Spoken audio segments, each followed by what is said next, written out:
కార్యక్రమమును వీక్షిస్తున్న మీ అందరికీ యేసుక్రీస్తు నామమున వందనములు.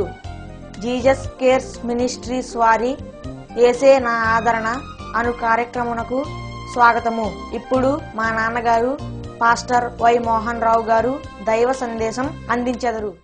ప్రభునందు ప్రియులారా, ఈ టీవీ కార్యక్రమం ద్వారా దేవుడు మనతో మాట్లాడుతున్నందుకు దేవుడిచ్చినటువంటి ఈ గొప్ప సదావకాశాన్ని బట్టి దేవునికి ఎన్నో వందనాలు ముందుగా తెలియజేస్తా ఉన్నాం. First I am very thankful to God given this great opportunity to share this word of God with you. ప్రభునందు ప్రియులారా, దేవుని యొక్క వాక్యాన్ని చదువుకునే ముందు చిన్న ప్రార్థన చేసుకుందాం. అందరూ తలలో ఉంచి కళ్ళు మూసుకొనవలసిందిగా కోరుచున్నాను.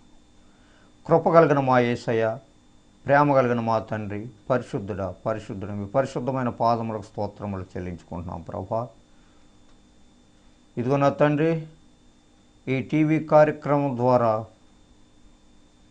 మీ సువార్తను మీ ప్రియబిడ్డలకు అందించేటువంటి శక్తిని, భాగ్యాన్ని ఇచ్చినందుకు మీ స్తోత్రములు చెల్లించుకుంటున్నాం. ప్రభా, ఈ టీవీ కార్యక్రమం ద్వారా నా ప్రభా, ఎవరైతే మీ యొక్క పరిశుద్ధమైనటువంటి మాటలను వినుచున్నారో నా ప్రభా, వారందరితో మీరు మాట్లాడండి నా తండ్రి. నా ప్రభా, వారి కుటుంబాల్లో నెమ్మది, శాంతిని దయచేయండి. ఎవరైతే వ్యాధి బాధలతో ఉన్నారో నా ప్రభా, వారందరినీ ఈ క్షణమే ముట్టండి నా ప్రభువా. వారి వ్యాధి బాధల నుంచి మటుమాయం చేయండి తండ్రి. కృపగలిగిన మా నాయన, వారి యొక్క గృహాల్లో మీరు నివసించిన నాయన, మీ ప్రియబిడ్డలో ప్రతి ఒక్కరితో మాట్లాడి వాక్యాన్ని వినగలిగినటువంటి సమయాన్ని, భాగ్యాన్ని మీ ప్రియబిడ్డలుగా దయచేయమని ఈ చిన్న ప్రార్థన మీ పరలోక సన్నిధిలో చేరని మనం మా ప్రభును ప్రియకుమారుడైన యేసునామమున వేడుకుంటున్నాం తండ్రి. ఆమేన్. ప్రభునందు ప్రియులారా, దేవుని యొక్క వాక్యాన్ని మనం ఎంతో కాలముగా వినుచున్నాం. దేవుని యొక్క మాటలు ఎంతో అమూల్యమైనవి. బైబిల్ గ్రంథం సత్యమైనది. బైబిల్ గ్రంథంలోని మాటలను చదువుకోవటం ద్వారా, వినటం ద్వారా మనకు ఎంతో శాంతి కలుగుతూ ఉంటుంది. దేవుడు మనకి అనేక రకాలైనటువంటి మేళ్ళుతో నింపాలని ఆయన ఆశపడుతూ ఉన్నాడు. అయితే దేవునిని మనము లెక్క చేయకుండా దేవునికి మనము దూరంగా జీవిస్తూ ఉన్నాం. అటువంటి జీవితాన్ని కలిగి ఉన్నట్లయితే ఏ విధమైనటువంటి ప్రయోజనం ఉండదు. దేవుని యొక్క వాక్యాన్ని విని దేవుని యొక్క మాటలకు గొప్ప స్థానాన్ని ఇచ్చినటువంటి ప్రజల యొక్క జీవితాలు ఎంతో ధన్యకరముగా ఉంటా ఉన్నాయి. అటువంటి వ్యక్తులను మనం ఎంతోమందిని మనం చూస్తూ ఉన్నాం. అటువంటి వాక్యానికి విలువనిచ్చేటువంటి స్థితి ప్రతి ఒక్కరు కూడా నేర్చుకోవాలి. దేవుని యొక్క వాక్యానికి మొదటగా స్థానము కల్పించాలి. ఇటువంటి పనులు ఎవరైతే చేస్తారో, ఇటువంటి కార్యాలు దేవుని గురించి ఎవరైతే పాటుపడతారో వారందరికీ కూడా దేవుడు అనేక రకాలైనటువంటి తలాంతులను ఇవ్వాలని ఆయన కోరుకుంటూ ఉన్నారు. సామెతల గ్రంథము 15వ అధ్యాయము 3వ వచనములో ఈ విధంగా మాట్లాడుతున్నారు ప్రియులారా. ప్రోవెర్బ్స్ చాప్టర్ 15 verse 3. యెహోవా కన్నులు ప్రతి స్థలము మీద ఉండును, చెడ్డవారిని మంచివారిని అవి చూచుచుండును. దేవునికి స్తోత్రం, హల్లెలూయా. చూసారా ఏమంటున్నారు? యెహోవా కన్నులు ప్రతి స్థలము మీద ఉండును. Our Lord God sees all those things. ప్రతి విషయాన్ని కూడా ఆయన చూస్తూ ఉన్నారు.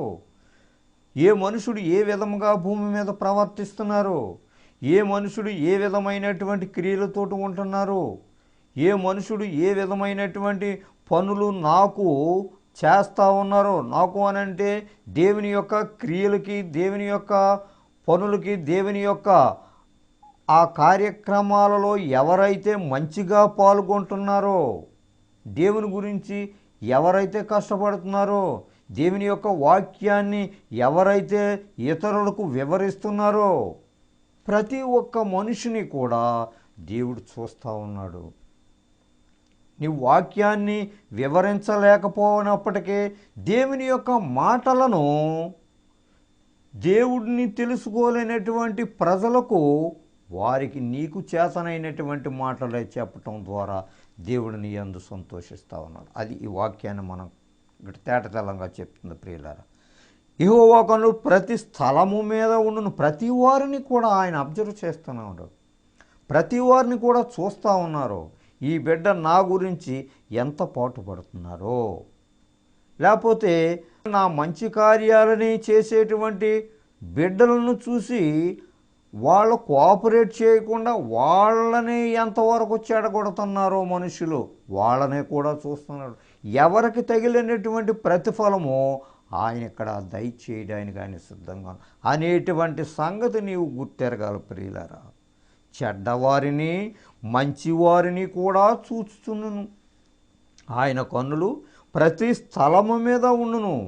అయితే నీవు మంచి కార్యాలు చేసినట్లయితే దేవునిలో నీవు ధైర్యముగా నిలబడగనటువంటి పరిస్థితి నీకు కలుగుతుంది. నువ్వు చెడ్డ కార్యాలు చేసినటువంటి వాడవైతే నీవు దేవుని యొక్క కార్యాలని నీవు చూడలేవు. బాధలతోటే నీవు నీ యొక్క జీవితం అంతా కూడా నిమగ్నమైపోయి ఉంటుంది తప్ప. ఎందుకనంటే దేవుని కార్యాలను చేసేటువంటి వారిని చూసి నీవు వారికి విభిన్నంగా ప్రవర్తిస్తున్నావు కనుక ఇటువంటి వారిని మనం చూస్తూ ఉన్నాం. ఈ లోకంలోని ఒక మనుషుడు ఇటువంటి పద్ధతులను నువ్వు చూస్తున్నావు. అయితే దేవుడు నిన్ను కని పెంచినటువంటి సృష్టికర్త యొక్క కనులు ఇంకా ఏ రకముగా ఉంటాయో అది నీవు ఆలోచించవలసిందిగా కోరుచున్నాను ప్రభునందు ప్రియులారా. అయితే దేవుని దృష్టిలో నుండి మనము ఏమై ఉన్నామో మంచిగా జీవించినట్లయితే మంచిని సంపాదించుకుంటాం, చెడ్డగా జీవించినట్లయితే ఆ చెడ్డను నువ్వు చూస్తూ ఉంటావు అనేటువంటి సంగతి నీవు మర్చిపోకూడదు. కీర్తనల గ్రంథము 139 అధ్యాయము 1వ వచనం నుంచి 4వ వచనము వరకు ఈ విధముగా వ్రాయబడి ఉన్నది. The book of Psalms chapter 139 verse 1-4. యెహోవా నీవు నన్ను పరిశోధించి తెలుసుకొనిచున్నావు. నీ కన్నులు ఎప్పుడు కూడా ప్రతి స్థలము మీద కూడా ఉండును అని మీ వాక్యం ద్వారా సెలవిస్తూ ఉంది. అయితే నీవు నన్ను పరిశోధించి తెలుసుకుని నేను ఎలాంటి వాడను, నా మనసు ఎలాంటిది, నేను ఏ రకముగా జీవిస్తున్నానో అనేటువంటి సంగతిని నీవు నన్ను పరిశోధించి తెలుసుకున్నావు. యు ఆర్ ఆల్వేస్ టెస్టింగ్ మీ. నీవు నన్ను పరీక్షిస్తున్నావు, నీ యొక్క బిహేవియర్ ఏ విధముగా, నీ ప్రవర్తన ఏ విధముగా ఉందని. నేను కూర్చుండుట నేను లేచుట నీకు తెలియను. నీవు ఏ పరిస్థితిలో ఉన్నావో, నువ్వు కూర్చునే ఉన్నావో, నిలబడే ఉన్నావో, ఏ విధమైనటువంటి పరిస్థితుల్లో మాట్లాడుతున్నావో, దేవుని గురించి ఎంతగా నీవు చెప్తా ఉన్నావో, దేవుని యొక్క విలువలని, దేవుడిచ్చేటువంటి తలాంతులను ఇతరులకు నువ్వు ఎంతగా నువ్వు చేస్తూ ఉన్నావో, ఇతరులకు నీవు నా గురించి అంటే దేవుని గురించి ఏ విధమైనటువంటి సాక్ష్యాన్ని ఇతరులకు నువ్వు పంచుతున్నావో ఇవన్నీ కూడా నాకు తెలిసే ఉన్నవి. అంటే నీవు కూర్చుండుట నీవు లేచుట నాకు ముందే తెలియను. నువ్వేమైతే అనుకుంటున్నావు అవన్నీ కూడా నాకు తేటతెల్లముగా అర్థమవుతున్నాయి. అయితే నన్ను ఎవరు చూడటంలో లేదు కదా, ఈ చెడ్డ పని నేను చేస్తున్నాను అని నీవు అనుకోవచ్చు. కానీ దేవుని యొక్క కన్నులు ప్రతి స్థలము మీద ఉండును అని మనకు దేవుడు తేటతెల్లముగా మనతో మాట్లాడుతూ ఉన్నారు. నాకు తలంపు పుట్టక మునిపే నీవు నా మనసును గ్రహించి ఉన్నావు. దేవునికి స్తోత్రం, హల్లెలూయా. చూసారా, నాకు తలంపు పుట్టక మునిపే, నీ మనసులోకి ఆ ఆలోచన రాక మునిపే నీవేమి చేస్తారని అనుకుంటున్నావు అనేటువంటి ఆ సంగతిని నీవు అనుకోకుండానే దేవునికి ముందే తెలుస్తుందని ఇక్కడ మనకు చెప్తా ఉన్నారు ఈ వాక్యము ద్వారా. తలంపు పుట్టము మునిపే నీవు నా మనసును గ్రహించుచున్నావు. నువ్వే పని చేద్దారే అని అనుకుంటున్నావో అది నువ్వు అనుకోకుండానే దేవుడు అది తేట తెల్లంగా తెలిసిపోతూ ఉంటుంది దేవునికి. నా నడకను నా పడకను నీవు పరిశీలన చేయుచున్నావు. చూసారా, దేవునికి తెలియకుండా నువ్వు దాగుకొని ఉండాలని అంటే చాలా కష్టమైనటువంటి సంగతి. అంటే దేవునికి తెలియకోకుండా, ప్రజలకు తెలియకోకుండా, ఎవ్వరూ నన్ను చూడటం లేదు, ఈ పని నేను చేస్తున్నాను అనేటువంటి మనసుతో నీవు ఉంటున్నావు. కానీ దేవుడు సమస్తాన్ని కూడా చూసేటువంటి దేవుడు ఉన్నాడనేటువంటి సంగతే నీవు మర్చిపోకూడదు ప్రియులారా. నా నడకను నా పడకను నీవే విధమైనటువంటి నడకలో ఉన్నావు, ఏ విధమైనటువంటి బిహేవియర్లో ఉన్నావో, ఎవరి ఎడల నీవు చెడ్డ కార్యాలు చేయాలనేటువంటి తలంపుతోటి నువ్వు మసులుకుంటూ ఉంటున్నావో ఇవన్నీ కూడా నాకు తెలిసే ఉన్నవి. నా చర్యలన్నింటినీ నీవు బాగుగా తెలుసుకొని ఉన్నావు. దేవునికి స్తోత్రం. చూసారా, నా చర్యలన్నీ కూడా, నేను చేసేటువంటి పనులన్నీ కూడా నీకు ముందే తెలిసి ఉన్నవి అని దేవుడు మనతో ఇక్కడ తేట తెల్లముగా చెప్తా ఉన్నారు. యెహోవా నా మాట నా నాలుకకు రాక మునిపే అది నీకు పూర్తిగా తెలిసి ఉన్నది. నువ్వు మాట్లాడేటువంటి మాట, నువ్వు దేవుని గురించి మాట్లాడాలని అనుకుంటున్నావా, లేకపోతే ఇతరుల గురించి మాట్లాడాలని అనుకుంటున్నావా, ఇవన్నీ కూడా నువ్వేమైతే అనుకుంటున్నావో నీవు అనుకోక మునిపే దేవుడు ఇవన్నీ కూడా గ్రహిస్తున్నాడు అనేటువంటి సంగతే మర్చిపోకూడదు ప్రియులారా. ఈ వాక్యంలో అంత తేటతెల్లంగా దేవుడు మనతో మాట్లాడుతూ ఉన్నారు. కాబట్టి ఇటువంటి అమితమైనటువంటి జ్ఞానము కలిగినటువంటి దేవుని పట్ల మనం ఎంతో భక్తి శ్రద్ధలతో మసులుకుంటేనే నీ యొక్క జీవితము ధన్యకరముగా ఉంటుంది. ఇటువంటి క్రియలన్నీ కూడా దేవుడు చూస్తున్నాడనేటువంటి భయముతో నీవు జీవించినట్లయితే దేవుని యొక్క కృపలనే నువ్వు పొందుకోగలుగుతావు. అంతేకాదు ప్రియులారా, 1 సామ్యూయేలు 16వ అధ్యాయము 7వ వచనంలో ఈ విధముగా చెప్తా ఉన్నారు. మనుష్యులు లక్ష్యపెట్టు వాటిని యెహోవా లక్ష్యపెట్టడు. చూసారా, నువ్వేమైతే అనుకుంటావు, మనుషులను పొగుడుతూ ఉంటావు, నీవు మనుషులు చేసేటువంటి క్రియల గురించి ఇతరులకు చెప్తూ ఉంటావు. ఇతను ఎంత గొప్పవాడో, ఇతను ఎంత సహాయం చేశాడో ఒట్టిదే పై మాటలు చెప్తూ ఉంటావు. అంతే, లోపలంతా కూడా మరలా విషముతోటే. ఆ వ్యక్తి ఆవలికి వెళ్ళిపోయిన తర్వాత ఆ వ్యక్తిని గురించి నీవు క్రిటిసైజ్ చేస్తూ ఉంటావు, అంటే అతని గురించి విమర్శలు చేస్తూ ఉంటావు. ఇది దేవునికి హేయమైనటువంటి కార్యాలు, దేవునికి విరుద్ధమైనటువంటి పనులు. కాబట్టి మనుషుల్ని నువ్వు పోడినప్పుడు దేవుడు ఏం చేస్తున్నాడు, నిజమైనటువంటి మాట్లాడితే పర్వాలేదు, కానీ నిజము కానటువంటి మాటలతోటి మనుషుల్ని నువ్వు లక్ష్య పెడతావు, వాటి యందు నువ్వు లక్ష్యం ఉంచుతావు, వాళ్ళ యొక్క స్థానానికే విలువిస్తావు, మనుషుల యొక్క స్థానానికే, హృదయపూర్వకముగా కాదు, లోపల ఒకటి దాచుకొని పైకి మాత్రం మనుషుల్ని మెప్పించడానికి నువ్వు మాట్లాడేటువంటి లక్షణాలు ఉన్నాయి. ఇవి దేవునికి విరుద్ధమైనటువంటి కార్యాలు. అట్లు లక్ష్యపెట్టు వారిని యెహోవా లక్ష్యపెట్టడు. నేను అతనిని త్రోసివేసి ఉన్నాను. ఎందుకనంటే దేవునికి ప్రతి సంగతి తెలుసు కనుక. ఏం క్రితంలో చెప్పారు కదా కీర్తనల గ్రంథంలో, నీవు కూర్చుండుట లేచుట నాకు తెలిసే ఉన్నవి, నీకు తలంపు పుట్టక మునిపే ఈ సంగతులన్నీ నాకు తెలిసే అని చెప్తా ఉన్నారు కదా. ఆ విధంగా నీవే విధమైనటువంటి మనసుతో ఇతరులను మాట్లాడుతున్నావు, ఏ విధమైనటువంటి మనసుతోటి ఇతరులని నువ్వు లక్ష్య పెడుతున్నావు, ఇతరులకి స్థానం ఇస్తున్నావు. దేవునికి ఇవ్వలేనటువంటి స్థానాన్నే మనుషులకి ఇస్తున్నావు. అదే చెప్తున్నారు ఇక్కడ. ఇంకో మాట ఏంటంటే, మనుష్యులు పై రూపమును లక్ష్యపెట్టుదురు గాని యెహోవా హృదయమును లక్ష్యపెట్టును. దేవునికి స్తోత్రం. నువ్వు పై రూపాన్నే చూస్తున్నావు, మనుషుల్ని ప్రజలను మెప్పించటానికే ప్రయత్నం చేస్తున్నావు. కానీ నీవు ఏ విధమైనటువంటి పరిస్థితుల్లో మనుషుల్ని లక్ష్య పెడుతున్నావు, ఏ విధమైనటువంటి మాటలతో మనుషుల్ని నీవు నమ్మిస్తున్నావు, ఇది దేవుడు చెప్తున్నాడు. కానీ అటువంటి వారి యొక్క హృదయాలు నాకు తెలిసే ఉన్నవి. అటువంటి వారికి నా దగ్గర స్థానం లేదని దేవుడు ఇక్కడ మనతో తేట తెల్లముగా చెప్తా ఉన్నారు ప్రియులారా. కాబట్టి పై రూపము కాదు మనకు కావలసింది. దేవుడు అంతరంగాలను పరిశోధించేటువంటి దేవుడు మనకున్నాడనేటువంటి సంగతి మర్చిపోకూడదు ప్రియులారా.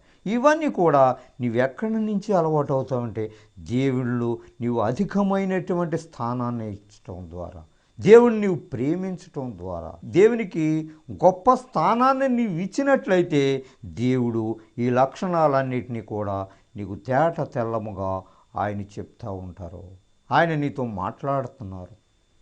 కాబట్టి ప్రియులారా, క్రితం ఏ పరిస్థితుల్లో దేవుని పట్ల నువ్వు మోసలుకున్నావు, క్రిత జీవితంలో నీ యొక్క జీవితం దేవునిలో ఎంతవరకు ప్రథమ స్థానముతోటి నీవు ఉన్నావు, అది నీవు ఆత్మ పరిశీలన చేసుకొని ఈనాడైనా దేవుని యొద్దకు హృదయపూర్వకంగా చేరినట్లయితే ఆయన నీ దోషములన్నిటినీ కూడా క్షమించి ఆయన బిడ్డగా అంగీకరించటానికే ఆయన ఇష్టపడుతున్నారు ప్రియులారా.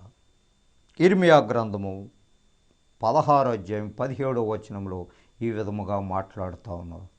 Book of Jeremiah chapter 16 verse 17. ఎలయనగా వారు పోయిన త్రోవలన్నిటి మీద దృష్టి ఉంచి తిని ఏదియు నా కన్నులకు మరుగు కాలేదు, వారి దోషమును నాకు మరుగై ఉండదు. నువ్వు ఏం చేసినా కానీ, ఏ పని చేసినా సరే నువ్వు దేవునిలో నుంచి తప్పించుకునేటువంటి పరిస్థితి ఉండదు. దేవుడు సమస్తాన్ని పరిశోధించి చూస్తూ ఉన్నాడు. ముఖ్యంగా దేవుడు నీతో మాట్లాడుతున్నాడు. ఏ విధమైనటువంటి పరిస్థితిలో ఉన్నావు అనేటువంటి సంగతి దేవునికి తెలుసు, నీకైతే తెలియకపోవచ్చు. కాబట్టి ఇటువంటి పరిస్థితులన్నిటిలో నుంచి, దేవునికి విరుద్ధమైనటువంటి పరిస్థితుల్లో నుంచి, దేవునికి స్థానము ఇవ్వలేనటువంటి పరిస్థితుల్లో నుంచి నీవు ఈనాడైనా దేవునిని తెలుసుకొని ఆయనకు విలువనిచ్చినట్లయితే, ఆయన వాక్యానికి విలువనిచ్చినట్లయితే, ఆయన మాటలకు విలువనిచ్చినట్లయితే నీవెంతో ధన్యకరమైనటువంటి జీవితాన్ని జీవిస్తావు ప్రియులారా. ఈ సంగతిని మర్చిపోకూడదు. దేవుడు నీతో ఈ సమయంలో మాట్లాడుతున్నాడు. ఈ వాక్యము నా కొరకే వ్రాయబడి ఉన్నది అనేటువంటి ఆ యొక్క తృష్ణ నీవు కలిగినట్లయితే దేవునిలో మంచిగా జీవించటానికి నీవెంతో పాటుపడతావు. దేవుని నీవు లెక్క చేయకుండా ఉన్నట్లయితే ఈ యొక్క వాక్యాలు నీ మనసులోకి రావు, నువ్వు వినలేవు, దాని ప్రకారంగా జీవించలేవు. మొదటిగా నేను చెప్పేది ఏంటంటే దేవునికి ప్రథమ స్థానము ఇచ్చినటువంటి వ్యక్తిగా నీవు ఉండాలి. అటువంటి కృప నీకు కలుగుతుంది. దేవుడి ద్వారా వచ్చేటువంటి రివార్డ్, ఆ బహుమానము, ఆ కృపనే దేవుడు నీకు ఇస్తాడు. ఎందుకంటే దేవునికి నువ్వు పాటుపడుతున్నావు కాబట్టి, దేవునిలో మంచిగా జీవిస్తున్నావు కాబట్టి దేవుడు ఏం చేస్తాడంటే సమస్తము కూడా నీ యందు మనసు ఉంచి నీకు కావలసినటువంటి ఈవులని ఆయన ఇవ్వటానికి సంసిద్ధంగా ఉన్నారు ప్రియులారా. హెబ్రీయులకు రాసిన పత్రిక, అపోస్తులైన పౌలు హెబ్రీయులకు రాసినటువంటి పత్రిక 4వ అధ్యాయము 13వ వచనములో ఈ విధంగా మాట్లాడుతున్నారు. మరియు ఆయన దృష్టికి కనబడని స్పష్టము ఏదియూ లేదు. మరలా చక్కగా మాట్లాడు. ఆయన దృష్టికి కనబడని స్పష్టము ఏదియూ లేదు అంటే దేవునికి కనబడనటువంటి స్పష్టము, దేవుడు తెలుసుకోలేనటువంటి విషయము ఏది కూడా లేదు ఈ సృష్టిలో, ఈ ప్రపంచంలో. అది ఇక్కడ దేవుడు చెప్తున్నమాట. నీవేమనుకుంటున్నావంటే దేవుడు నన్ను చూడటం లేదు, నేను ఏ కార్యాలు చేసినా దేవుడు నన్ను చూస్తలేదు, దేవుని దృష్టిలో నుంచి నేను తప్పించుకోగలుగుతున్నాను అని నీవు సంతోషపడుతున్నావు అని అంతే. నీ మనసులో నా మనసు ఇతరులకి ఏమీ అర్థమవుటా లేదో అనేటువంటి మాటలతో నీవు జీవిస్తున్నావంతే. కేవలము అది నీ యొక్క అమాయకత్వము. దేవుడు చెప్పేటువంటి మాటలకి నీవు చెప్పేటువంటి మాటలే చాలా వ్యత్యాసం కనబడుతున్నది అనేటువంటి సంగతము నీవు తెలుసుకోలేకపోతున్నావు. నేను మందిరానికి అందరికంటే ముందుగా వెళ్ళిపోయి ప్రథమ స్థానంలో కూర్చుంటున్నాను అని అనుకుంటున్నావు అని అంతే. అది నీ యొక్క అమాయకత్వము. వాక్యము నీలో జీవించదు. వాక్యానికి నీవు స్థానం ఇవ్వలేవు. వాక్యానికి స్థానం ఇచ్చేటువంటి బిడ్డలను చూసి నీవు ఓర్వలేకపోతున్నావు. అంత క్రిటిసిజమే ఉంది నీలో, అంత విమర్శ స్వభావమే నీలో కనబడతా ఉంది. కాబట్టి ఇటువంటి వారిని దేవుడు లక్ష్య పెట్టడు. దేవుని యొక్క దృష్టిలో వారికి స్థానము లేదు. మనం ఎవరికి లెక్క అప్పచెప్పవలసి ఉన్నదో ఆ దేవుని కన్నులకు సమస్తమును మరుగులేక తేటగా ఉన్నది. మనం ఎవరికైతే లెక్క అప్పచెప్పాలో, అంటే ఎవరి దగ్గరికి అయితే మనం వెళ్ళాలో, ఎవరికి మనము భయపడాలో, ఎవరికి విలువైనటువంటి స్థానాన్ని మనం ఇవ్వాలో ఇది నీవు తెలుసుకోలేకపోతున్నావు. ఈ గొప్ప దేవుడే నాకు ఈ వాక్యాలని, ఈ సత్యాలను నేర్పిస్తున్నాడు ఈ బైబిల్ గ్రంథం ద్వారా అనేటువంటి సత్యాన్ని నీవు గ్రహించలేకపోతున్నావు. నువ్వు ఎల్లప్పుడూ కూడా మనుషుల యొక్క మాటలకే నీవు స్థానం ఇస్తున్నావే తప్ప, విలువనిస్తున్నావే తప్ప దేవుని యొక్క గ్రంథంలో మాటలకే నీవు విలువనివ్వట్లేదు. ఆ మందిరంలో ఉన్న ఆ 5 నిమిషాలే నీవు వింటున్నావే తప్ప ఆ మందిరంలో నుంచి బయటకు వచ్చిన తర్వాత నీ యొక్క కార్యకలాపాల్లో నీవు పడిపోయి దేవునికి మరలా విరుద్ధంగా జీవిస్తూ ఉన్నావు. నీ యొక్క జీవితము ఎప్పుడు కూడా ఈ యొక్క భ్రష్టమైనటువంటి జీవితముతోటే ఉంటున్నావే తప్ప దేవునికి విలువైనటువంటి స్థానాన్నే నీవు ఇవ్వలేకపోతున్నావు. నీవు అలాగ విలువైనటువంటి స్థానాన్ని నీవు ఇవ్వలేకపోతున్నావు. కాబట్టి దేవుని యొక్క దృష్టిలో నీవు కూడా విలువలేనటువంటి జీవితాన్ని నీవు జీవిస్తావు. ఆయన యొక్క కృపలకి దూరంగా ఉంటావు. ఆయన ఇచ్చేటువంటి మంచి ఈవులకి దూరంగా ఉంటున్నావు. ఎందుకనంటే నీ ప్రవర్తన సరిగా లేదు కాబట్టి ఈ దినమందైనను సమాధానమైన సంగతులు తెలుసుకొనుట ఎంతో శ్రేష్టము అని లోకసువార్తలో మనకు చెప్తా ఉన్నది. క్రితంలో జరిగినటువంటి పరిస్థితులు మనకు వద్దు, నీకు వద్దు. క్రితంలో జీవినటువంటి ఆ యొక్క చెడ్డ జీవితాన్ని వదిలిపెట్టి ఈనాడైనను దేవుని యొక్క సంగతులను తెలుసుకొనుట ఎంతో శ్రేష్టము. ఆయనకి విలువైనటువంటి స్థానాన్ని ఇచ్చి ఆయన యందు భయభక్తులు కలిగేటువంటి జీవితాన్ని నీవు నేర్చుకుని నీ బిడ్డలకు నేర్పినట్లయితే నీ కుటుంబాల్లో నెమ్మది, శాంతి, దేవుడిచ్చేటువంటి తలాంతులు ఎన్నో ఎన్నో లెక్కలేనటువంటి తలాంతులతో నిన్ను నింపాలని ఆశపడుతున్నాడు దేవుడు. అట్టి కృప మనందరకు దయచేయనుగాక. రోమేలకు రాసిన పత్రిక 12వ అధ్యాయము 3వ వచనం నుంచి 10వ వచనం వరకు ఇలా రాయబడి ఉన్నది. తన్ను తాను ఎంచుకొన తగిన దానికంటే ఎక్కువగా ఎంచుకొనక దేవుడు ఒక్కొక్కనికి విభజించి ఇచ్చిన విశ్వాస పరిమాణ ప్రకారము తాను స్వస్థ బుద్ధి గలవాడొకటకై తగిన రీతిగా తన్ను ఎంచుకొనవలనని నాకు అనుగ్రహింపబడిన కృపను బట్టి మీలోనున్న ప్రతివానితోనూ చెప్పుచున్నాను. ఒక్క శరీరములో మనకు అనేక అవయవములుండినను ఈ అవయవములన్నింటికీ ఒక్కటే పని ఎలాగూ ఉండదో అలాగే అనేకులమైన మనము క్రీస్తులో ఒక్క శరీరముగా ఉండి ఒకనికొకరము ప్రత్యేకముగా అవయవములమై ఉన్నాము. మనకు అనుగ్రహింపబడిన కృప చొప్పున వేర్వేరు కృపావరములు కలిగిన వారమై ఉన్నాము గనుక ప్రవచన వరమైతే విశ్వాస పరిమాణము చొప్పున ప్రవచింతము, పరిచర్య అయితే పరిచర్యలోను, బోధించువాడైతే బోధించుటలోను, హెచ్చరించువాడైతే హెచ్చరించుటలోను పని కలిగి ఉందుము. పంచిపెట్టువాడు శుద్ధ మనసుతోనూ, పై విచారణ చేయువాడు జాగ్రత్తతోనూ, కరుణించువాడు సంతోషముతోనూ పని జరిగింపవలెను. మీ ప్రేమ నిష్కపటమైనదై ఉండవలెను. చెడ్డదానిని అసహించుకొని మంచిదానిని హత్తుకొని ఉండుడి. చిన్న ప్రార్థన చేసుకుందాం. కళ్ళు మూసుకుండా ప్రియులారా. పరిశుద్ధుడైన మా దేవ, మీ కృపగరకు వందనాలు నాయన. ఇదిగో నా ప్రభా, నీ వాక్యము ద్వారా మీ ప్రియబిడ్డలతో మాట్లాడడం మీ స్తోత్రములు చెల్లించుకుంటున్నాం నాయన.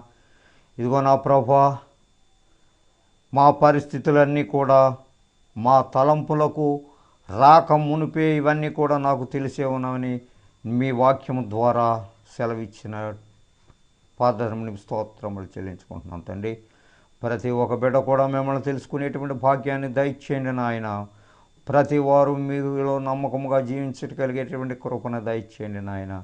ఇదిగో నా ప్రభువా, మరి ముఖ్యంగా నీ ప్రియబిడ్డలు నీ వాక్యాన్ని వినటానికి ఆసక్తితో కూర్చొని ఉన్నారు నాయన.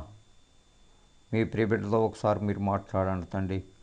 కుటుంబంలో నెమ్మది శాంతిని దయచేయను ఆయన. ఇదిగో నా ప్రభా, కోర్టు సమస్యలతో బాధపడుతూ ఉండేవాడి వారిని నా ప్రభా తగినటువంటి న్యాయాన్ని చేకూర్చండి నాయన. వ్యాధి బాధలతో సతమతమవుతూ బాధపడుతూ ఉండేటువంటి బిడ్డలని ఒకసారి మీ దృష్టి ఉంచండి తండ్రి. వారి వ్యాధి బాధల నుంచి నా ప్రభా విడుదల దయచేయండి నాయన. మంచి ఆరోగ్యాన్ని, బలాన్ని, శక్తిని మీ ప్రియబిడ్డలకు అనుగ్రహించిన నాయన. మీ ప్రియబిడ్డల యొక్క కుటుంబాలలో నా ప్రభా మంచి ఆరోగ్యాన్ని ఇవ్వండి నాయన. ప్రతి ఒక్కరూ కూడా మీరు గొప్ప దేవుడు అనేటువంటి సత్యాన్ని గుర్తెరగగలిగినటువంటి కృపని, భాగ్యాన్ని ప్రతి వారికి దయచేయండి తండ్రి. మీ తలాంతులతో బిడ్డలని నింపమని, వారికి కృపలు, మీ యొక్క కృపలను మెండుగా అనుగ్రహించమని, మీ ప్రియబిడ్డల యొక్క కుటుంబాలను దీవించి ఆశీర్వదించమని ఈ చిన్న ప్రార్థన మై పరలోక సన్నిధిలో చేరనమని మా ప్రభును ప్రియకుమారుడైన యేసునామమున వేడుకుంటున్నాం తండ్రి. ఆమేన్. God bless you all. మీ అందరికీ వందనాలు. దైవ సందేశం విని దీవెనలను పొందారని నమ్ముచున్నాము. సలహాలకు, సందేహాలకు, ప్రార్థనల కొరకు మమ్ములను తప్పక సంప్రదించండి. మా చిరునామా pastor Y Mohan Rao garu, Jesus Cares Ministries, Dommeru post 534351, Kovvur మండలం, West Godavari district, Andhra Pradesh, S India. మా phone number 9652128511. Our email address mohany7@yahoo.com. మా చిరునామా pastor Y Mohan Rao garu, Jesus Cares Ministries, Dommeru post 534351, Kovvur మండలం, పశ్చిమ గోదావరి జిల్లా, ఆంధ్రప్రదేశ్, ఎస్ ఇండియా. మా ఫోన్ నంబర్ 9652128511. మా ఈమెయిల్ అడ్రస్ mohany7@yahoo.com.